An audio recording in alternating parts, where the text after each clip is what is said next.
team. And we'll see what they can do versus CLG. If CLG can actually rack up a win for themselves with Pobelter now in the mid lane. Soraka already off the table. That is what CLG got their single win in the LCS with. So playing to the numbers, that's a very good ban there. Very smart by FlyQuest. Azumi also going to be banned in kind by CLG, so keeping those healing supports out of this game. Next is Lucian, who we did just see fairly impactful there for Sunday on 100 Thieves, so nice takeaway there as well. And FlyQuest have been showing some more variations and some more, tank lineups. They had Viper on the Ornn. They don't have to put him on Riven on carries for their team to actually work now, because they do have Power of Evil and Wild Turtle, these reliable carries, I would say. People don't maybe reliable. People don't really associate with Wild Turtle, but I think in his age, he has become much more reliable. And Power of Evil definitely does bring that backline damage. Phelius off the table. I expect also CLG probably last ban Ornn from red side, because FlyQuest showed it so recently and it was successful. And it's incredibly difficult to let your opponents have Ornn and then say that we are not going to make mistakes in the game, especially if you're sitting in last place. Yeah, definitely curious about priority of that champion as well. MF was the last ban there for FlyQuest in this phase, so keeping that away. And I think at this point, as expected, last ban on red side is on there for CLG. So what is the first pick now for FlyQuest? I would go... that one. Dang. Buzzer is already up. I don't get to answer. Definitely was 100% going to say set, of course. Big brain, of course. On the other side, though, what can CLG run into sets?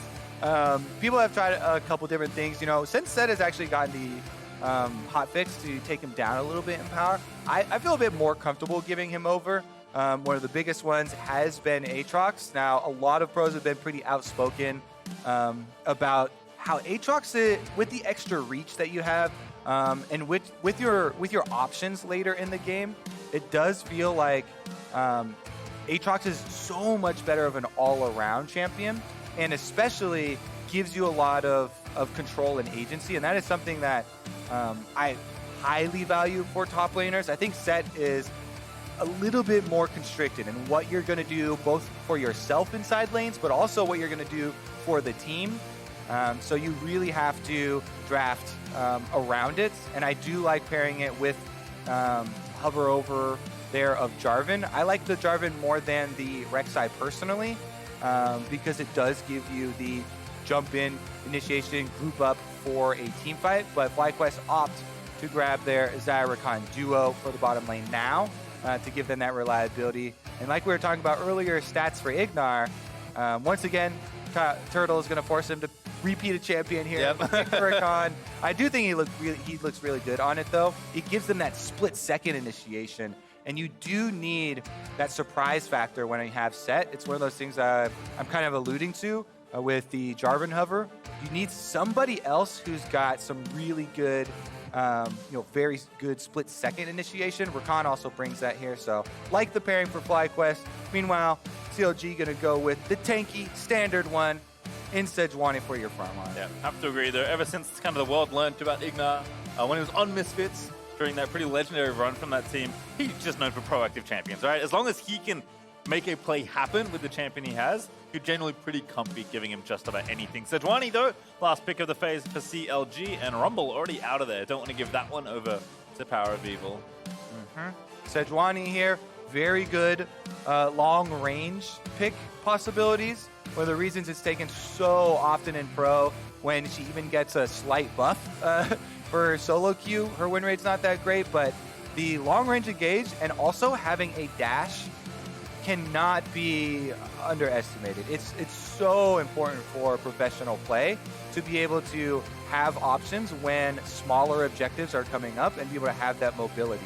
Now, when you pair it with something like Varus, it does bring a tremendous amount of threat, because all you need is that Sejuani frontline charging in, landing the stun onto someone for Varus to then follow up, and Varus ultimate can then spread to multiple targets. So It really is a good combination, in my opinion. Yeah, I like even the simpler side of that, where it's just a good tank. Like, there are so few tanks in pro play that you can have. Like, On changes the texture of so many games just because of how good he is as a tank. So Zed kind of slots in as one of the other options you can take. Supports were also banned on the FlyQuest side. Zoe was banned by CLG. And Azir has been taken for Pobelter. So, you know what? It's been a while since he played on the LCS stage. He's played back-to-back Azir games, looking for that comfort here. Yeah, I mean, honestly, even though they lost their previous game, I thought that him going in, creating plays, looking for Shreem shuffles, you know, him being proactive was a good look for CLG, you know, and the team that is sitting at the bottom of the standings, happy that they pick it up for him again. And this time, you mentioned Sejuani, one of the super good frontline champions that can give Azir some more safety to actually DPS around. So Pobelter won't feel the need to have all the playmaking on his shoulders. If you have Sejuani and Varus bringing structure to these team fights and a possible flank from an Aatrox, those are very good things for an Azir setup to have a standard team fight. But FlyQuest also recognized this. Standard team fight means we got to go front to back. That means we have to shred the Sejuani. In pastry time, classic shredding. It's Sejuani. Grundle. There you go. Everyone is not surprised at all. I do like the Corkido from Power of Evil. Seen it a couple of times, notably from Ica, actually, who has been on the Omnistone train. We'll see if Power of Evil has something similar lined up. But this is a matchup we've seen a lot. In fact, last time Pobelter was in the LCS, he may have been playing a lot of this matchup. But certainly one that both these players will be comfortable with. And then last pick, Thresh, therefore Smoothie. I know a lot of players, when they saw the buffs of the recent patch, they're like, oh, buffs to Azir and Corki. Uh-oh, we may be returning to this meta that's a bit more snooze fest. I did like our previous game to this one, where 100 Thieves pressing a lot of action. This particular game, I don't expect to follow in that same manner, because they both have these scaling options. Because it is front-to-back team fighting for both of these teams.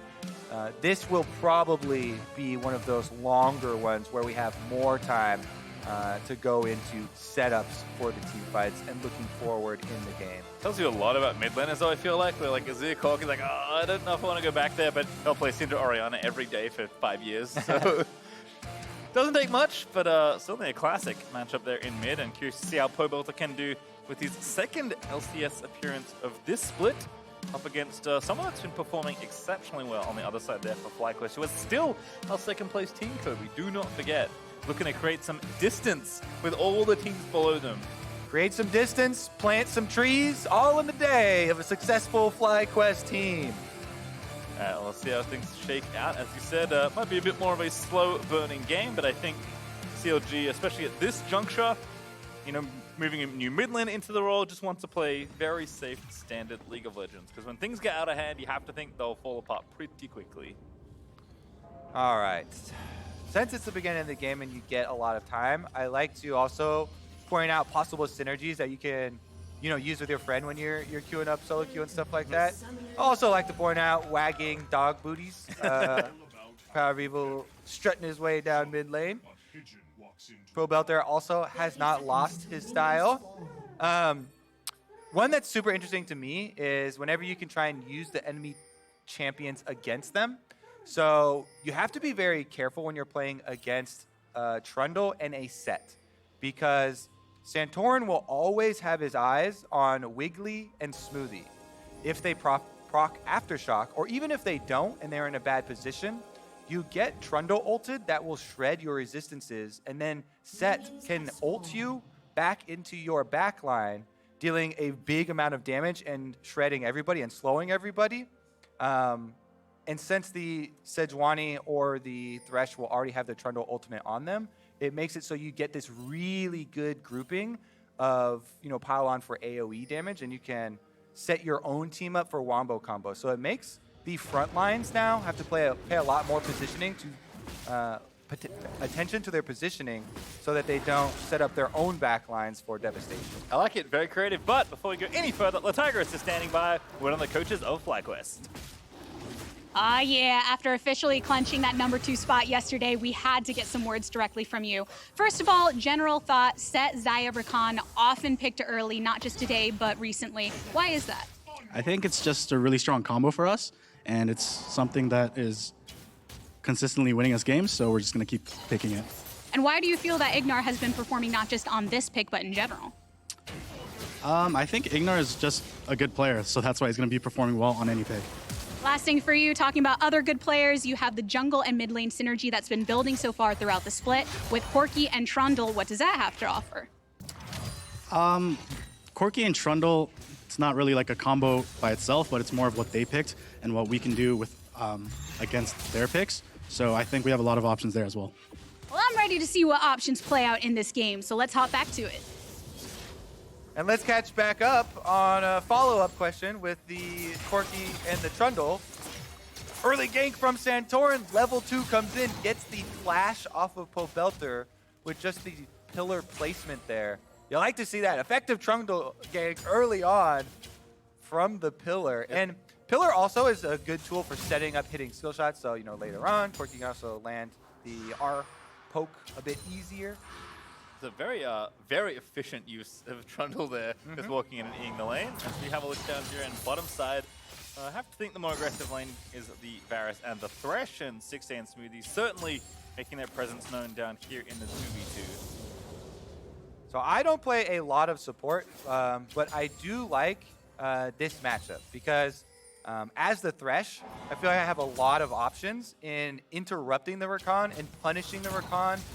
If the Rakan ever makes a mistake, you can play him out of his dashes. His dashes back to his AD carry for the shield are in a straight line, so you can also land hooks a lot easier.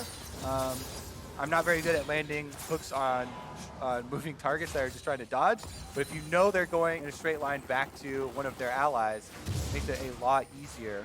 And the Rakan, a lot of the power is in being able to choose those moments to go in and out of the fight. And Thresh is a champion that is very good at interrupting that. So if you have a skill discrepancy there, that can definitely turn things around.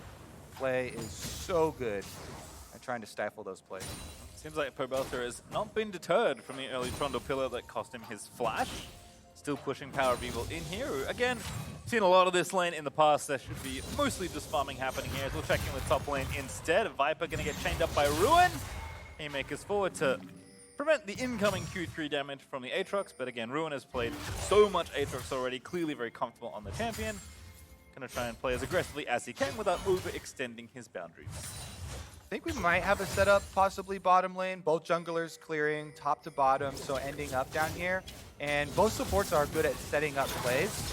Ooh, good flash by Smoothie, but is forced to use the summoner. Signal was looking for a pillar, though, was also nice. Santorin continuing to try and find flashes, but does not get stick saves. All right, very good openings now for FlyQuest. With flashes burned in both mid lane and bottom lane, you can see they're concentrating their vision efforts to try and supplement that. Both bottom as well as the river, so that the repeat... Oh! Got Lantern in there for stick save. Now, though, just going to dash out of the way. Not the same as something like Leona, where you can try and permanently lock down one of these very mobile champions.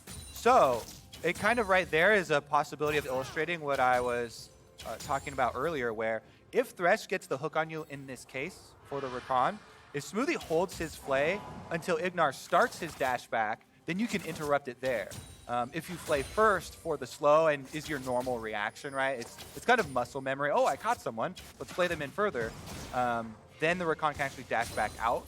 But you really need to get those interrupts to make it count. Ruin and Viper continuing to trade back and forth. Viper actually with a pretty nice looking CS lead, although there's a big wave building, so Ruin still has some work to do there. Looking for the showstopper, that was Zolty. Looking for the facebreaker, excuse me, there for Viper, but does not pull Ruin in, and this is why. Some friends up here in the top lane. Yep, anytime you have a big minion wave building up, you have to worry about getting dove. Ruin, how does he get out of this one? Gets pillared, pops the ulti, suppression, starts. There's the showstopper we talked about earlier. Good move though from Ruin, but not enough. Viper though will fall to the tower shot, but first blood still to FlyQuest. Super awkward start to that tower dive with the pillar from Santorin taking aggro, but then immediately dropping it and causing Viper to tank. So they do get the kill on the minion wave and deny it from Ruin, but Pobelter is up there to pick it up anyway, so not nearly as good as that could have gone for FlyQuest. Here's another look at it. So, while Pillar, you can't see it right now on your screen, it does draw tower aggro. They removed the 1 true damage to do it, but it still is going to draw that aggro. And so then Santorin, not able to bite, not able to be melee range, do anything in there, walks out, drops the tower aggro that has already started to heat up, so it's going to do more damage for the couple of shots that has already been able to warm up a bit. And then Viper is going to have to take the extra DPS there, ends up going down in a trade kill. CLG very happy to be able to get that back. Also not the most even trade either. CLG did get the Cloud Drake as a result of all the action in the top lane.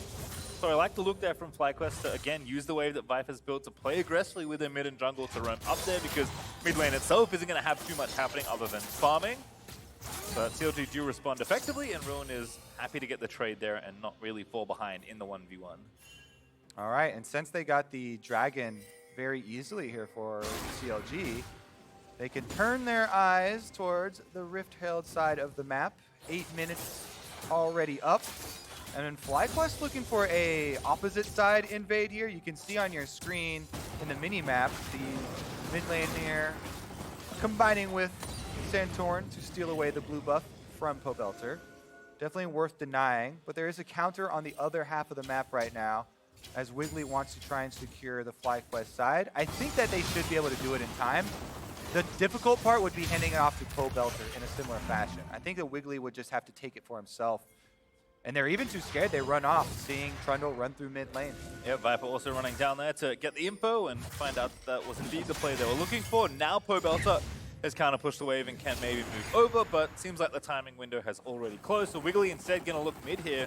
Does have the ulti, Pobelter with his as well, but between the Valkyrie and the Flash still up for power. Revo, a pretty tough pick to try and get in such a short lane. So Santorin is going to go ahead and take his blue buff. And I have to say, Pastry, even though I am very biased for junglers and I joke around a lot. Good combo here, never mind! Ignite just gets deleted!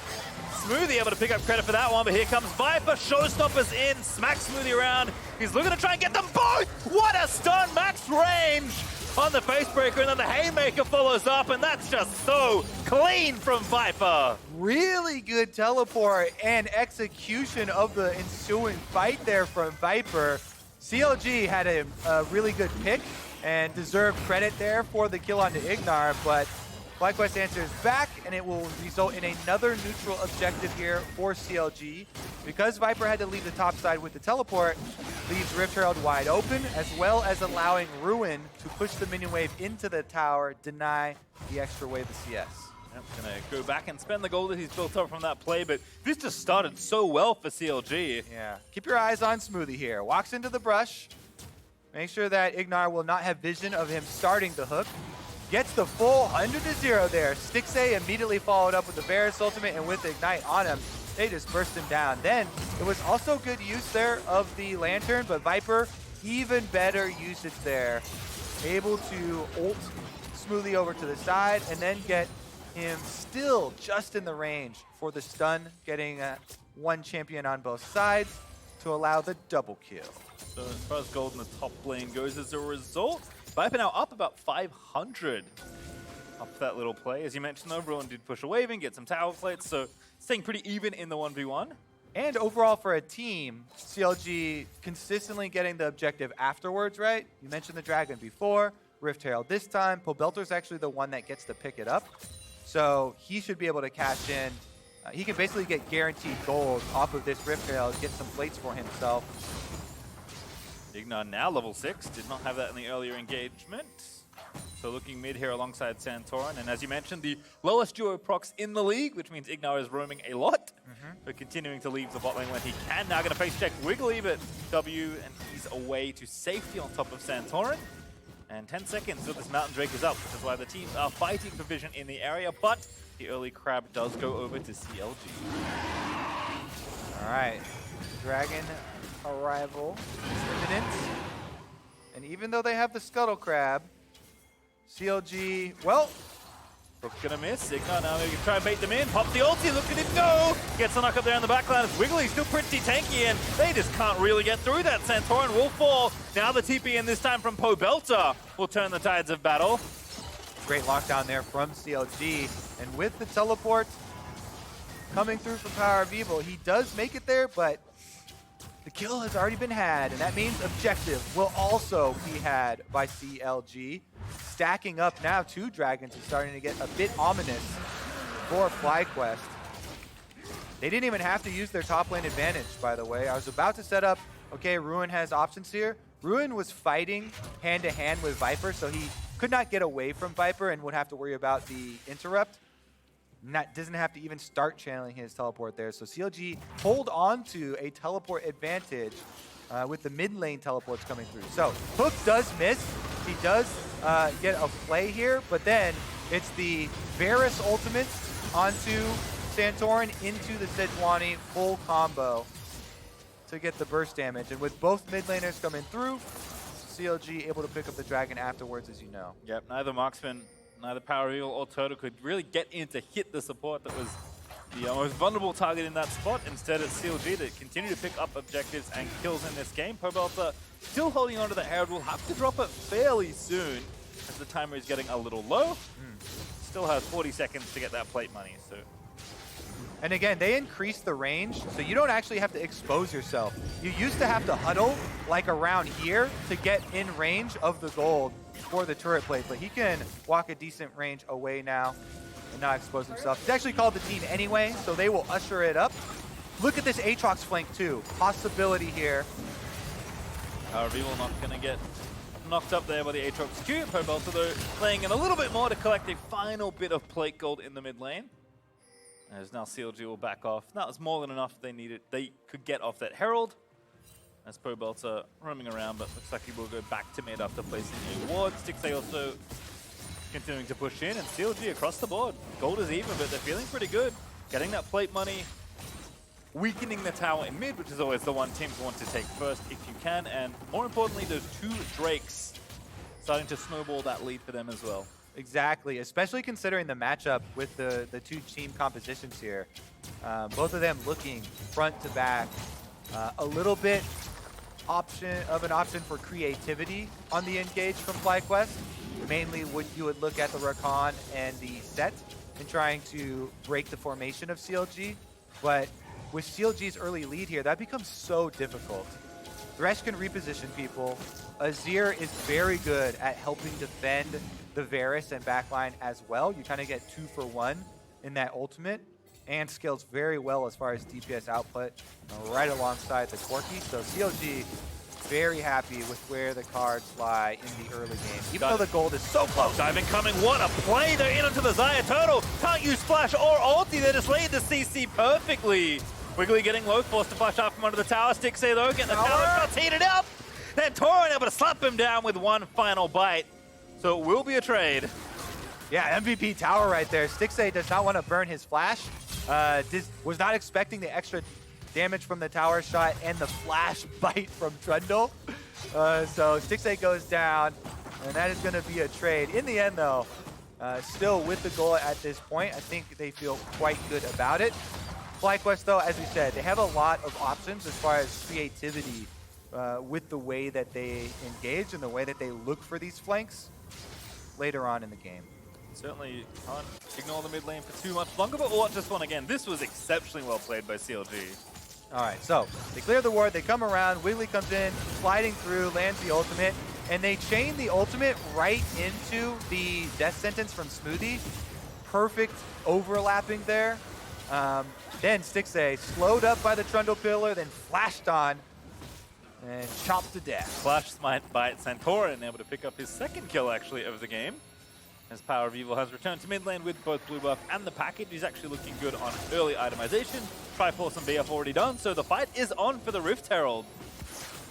5v5. All right, here we go. Package ready. I think the package is a really big advantage here for FlyQuest. CLG going to respect that advantage and back off. It's actually even with Viper in the bottom half of the map. He was walking up, did have the TP in case he needed to get there a bit faster, but FlyQuest had more than enough control around the area to take the Rift Tower for themselves for the first time in this game. Look to see what tower they want to try and break down. Is Santorin ready with the Herald? And I think this Dragon will be the point where they actually decide to contest it. 18 seconds left on the Ocean Arrival, and it's a good timing here to start that Rift Herald. Good pillar. Belter not going to burn any cooldowns. Rift Tower going to charge down. Tower almost full, but not enough left in the charge to kill it. I'm a big fan of Viper being here and being able to walk up from the bottom lane. If you have to wait for the teleport from Ruin, I think it will be too slow for the team fight. So if CLG want to fight it, they have to teleport earlier. I say start channeling it now. All right, see if you can get here in time. Blinking Corki to a Power of Evil, just poking the backline pretty effectively. Will dodge the hook out of Smoothie. FlyQuest committing to taking this Drake, though will grab it. Definitely necessary Ocean Drake pickup here for FlyQuest. More trees will be planted, plus they can delay the soul points, and it's a flank of their own! Now looking for it, Smoothie going to be the target, gets charmed up to the hook, wants Stick Saber, can't quite find it. Wiggly pops the ulti back to disengage the support off, but that's a slam in the front line. As Power of Evil will shut down Pobelter as Viper found that ulti. Really good job making use of that creativity we mentioned for FlyQuest with the flank engage for themselves. Breaking up the battle line of CLG and being able to find the kill onto Pobelter.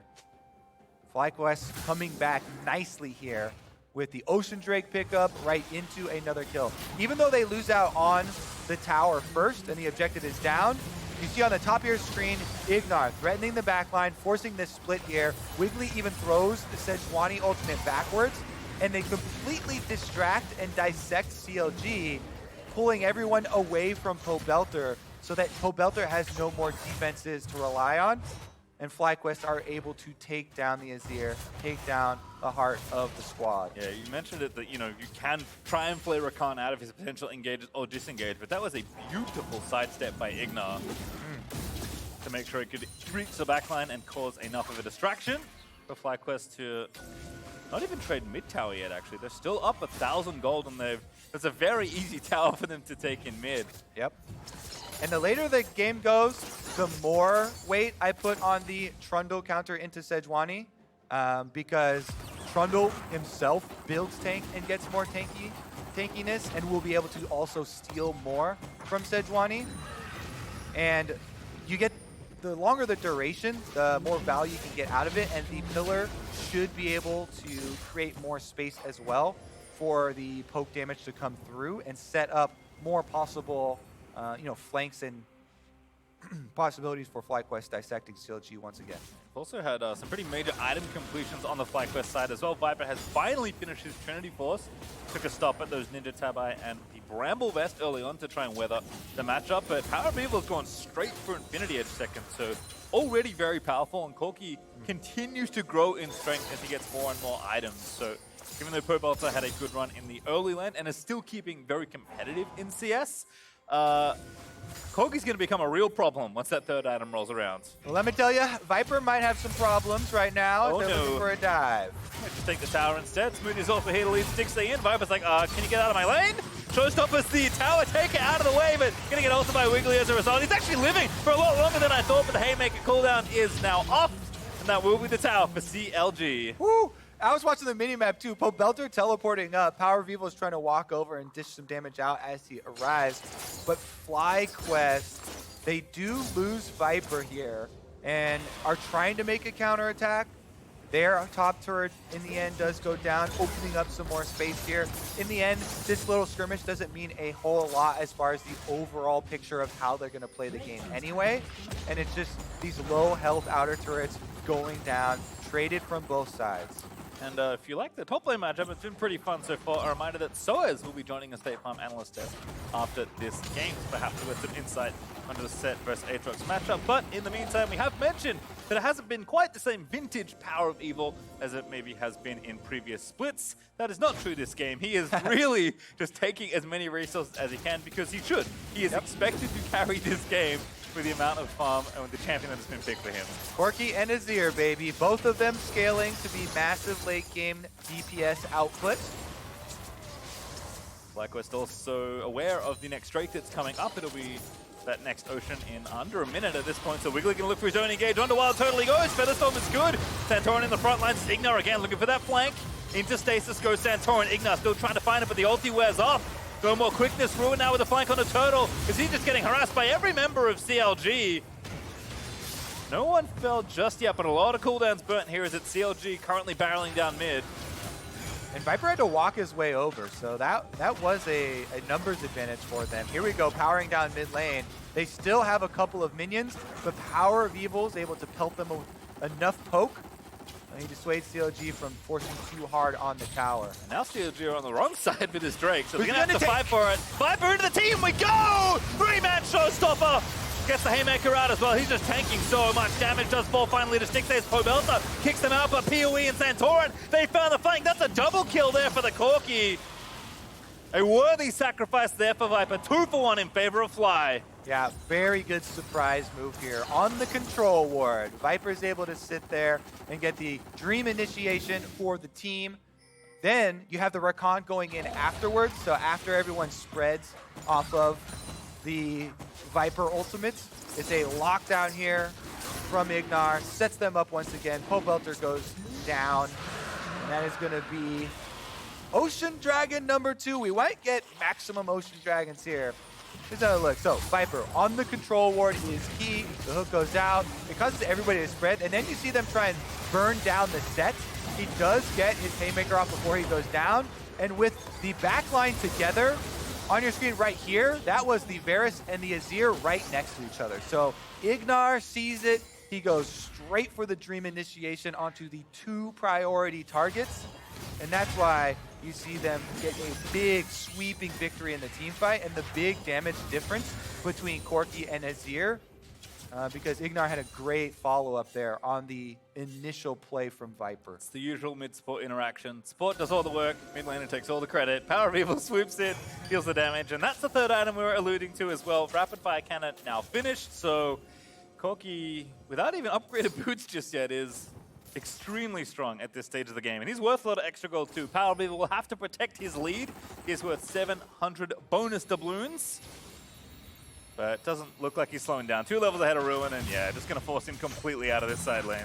Yeah, I mean, with the Infinity Edge plus Rapid Fire, you shoot out an R for some missile poke, and then your auto attack is an insane amount of burst, and you can see him using it there on Ruin, especially when you have the package and you know you can get out. Corki gets to this very oppressive poke, high damage state of the game, and they feel very comfortable now. Not to mention, like we talked about, the Trundle counter into Sejuani/Thresh gets better as the game goes on too. So they've definitely got the game set up well for them. Moving forward with their ward line at the moment, trying to darken the map around Baron for themselves. They still have a little bit of a pesky outer tower on the top side they need to get rid of first. But barring anything crazy going wrong, they should be able to get the setup. It looks like Viper will take care of that right now. Pobelta not in time and does not have vision really of his team's red side jungle, so we'll just have to let Viper finish off the tower and complete the felling of the outer ring. As you mentioned, FlyQuest playing up and aggressive in their opponent's hub, but Wiggly going to try and punish another great ulti here on the Wild Turtle, but Ignar ready for the save. Featherstorm will be forced out. So a trade of ultis there for the jungler and AD of CLG and Fly. You can see plenty of damage though back afterwards too, so it doesn't really move the needle a whole lot. I think it's really going to come back to Ocean Drake number 3 in 2 minutes here for FlyQuest, stacking up the regeneration for themselves.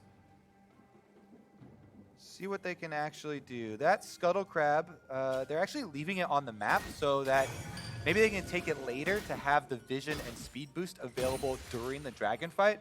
Sometimes if you have enough control, you can actually afford to leave it up, not take it immediately, so that you will make use of the shrine.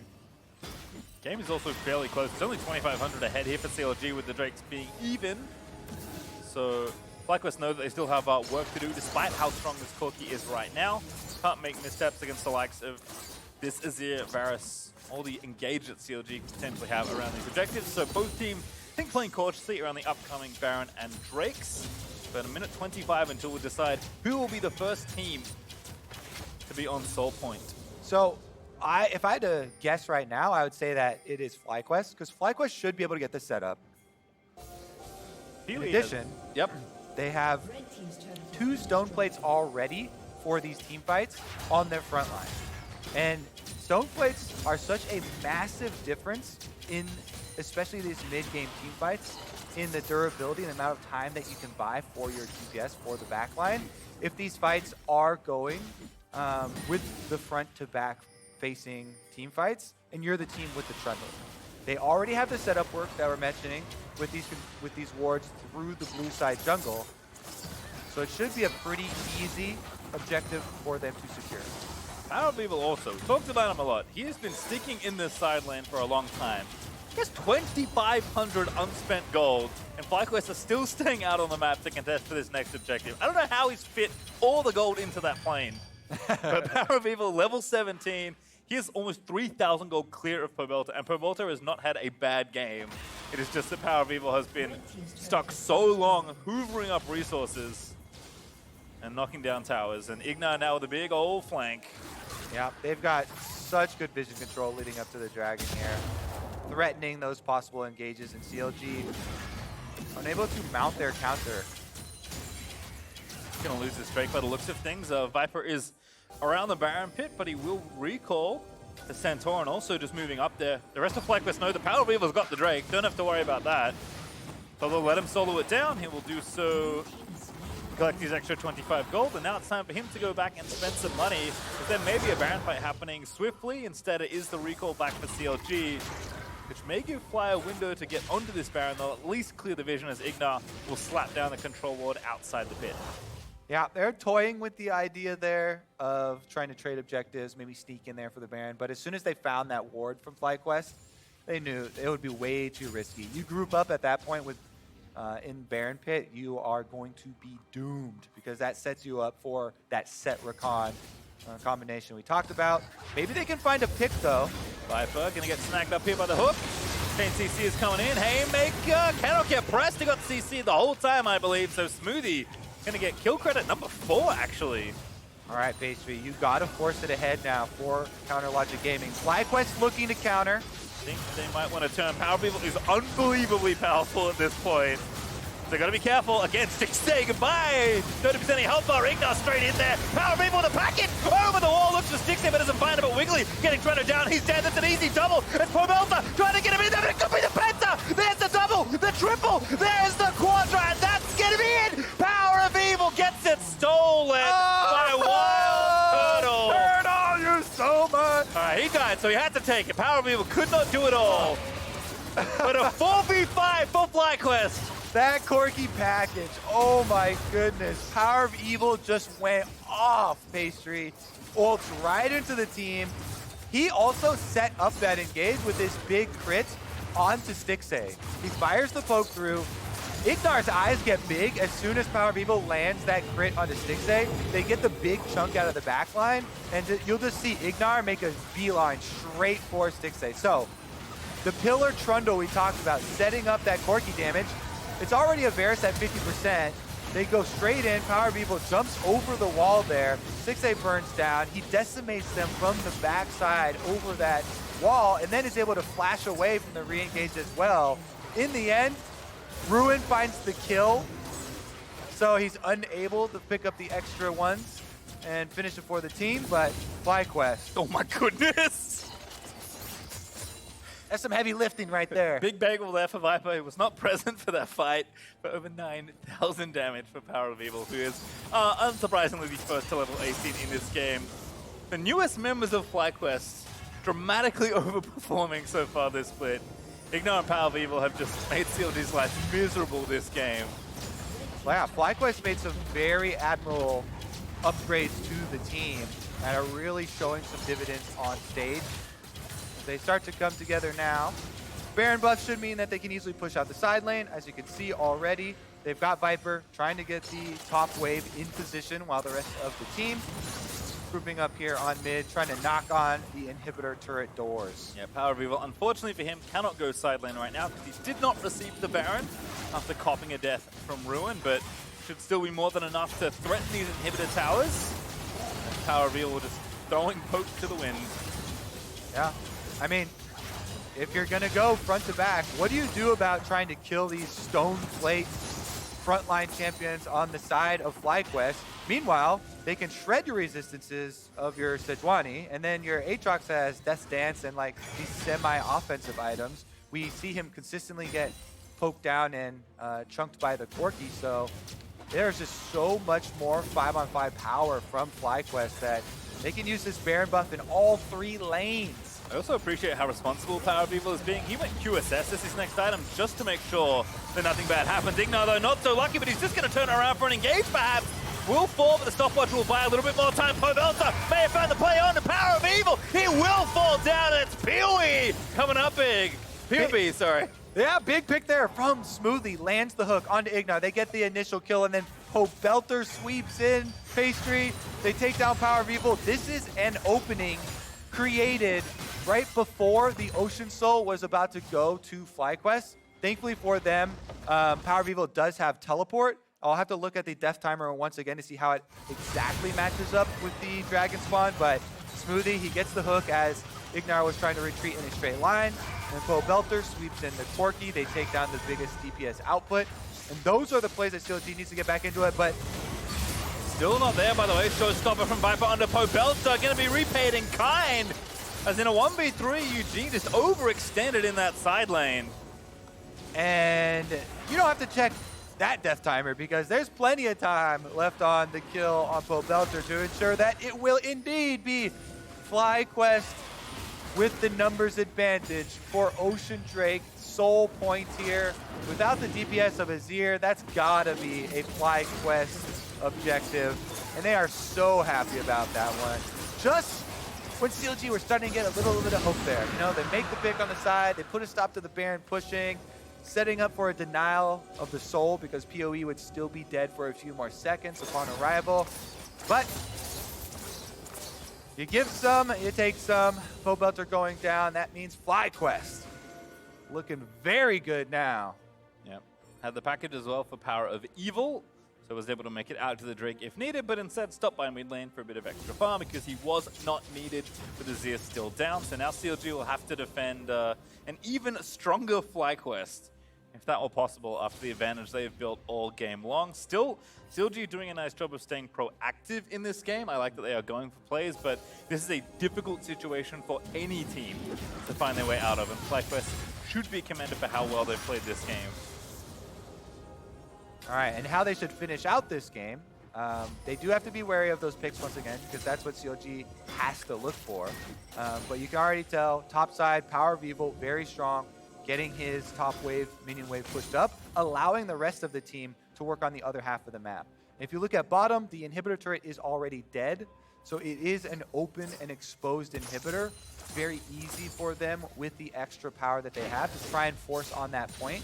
I would recommend that they go on the powerless inhibitor, but they're spreading the map once again, and CLG looking to make an opportunity. Yep, that Centauran going to be caught up, but he ultis out pretty quickly. So tanky on the Trundle with the stone plate popped as well. TP in from Viper, who's just going to start the fight straight up over the wall. He goes! What a showstopper over the Emperor's Divide, and FlyQuest will wreak havoc. Total with one. Set with the Nexus, Viper picks it up, and that's an aggressive Feather Storm there from Turtle. It's been vintage for all these players on the FlyQuest side.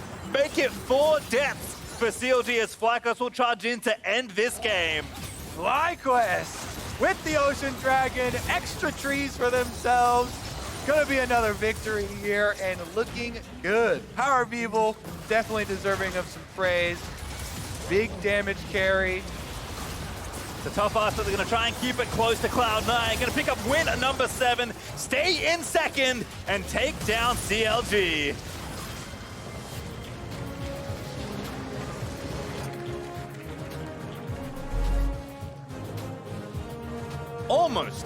Almost 20,000 gold accrued for Power of Evil in that game. That's going to ruin the DPM numbers, let me tell you. Quite a rich man. Level 18 QSS for himself as well. Has all the answers later. Yeah, FlyQuest just a very clean-looking game for CLG. Again, it has been a very rough season for them. Like what Febelter has brought to this team, but it was not enough to fell the second-place team. Again, CLG's schedule is extremely difficult. They played the 1 and 2 teams back-to-back for this weekend. Yes, and it's always going to be kind of difficult because CLG is always going to play a team that is above them in the standings. That is accurate. As rough as that sounds, that is the reality.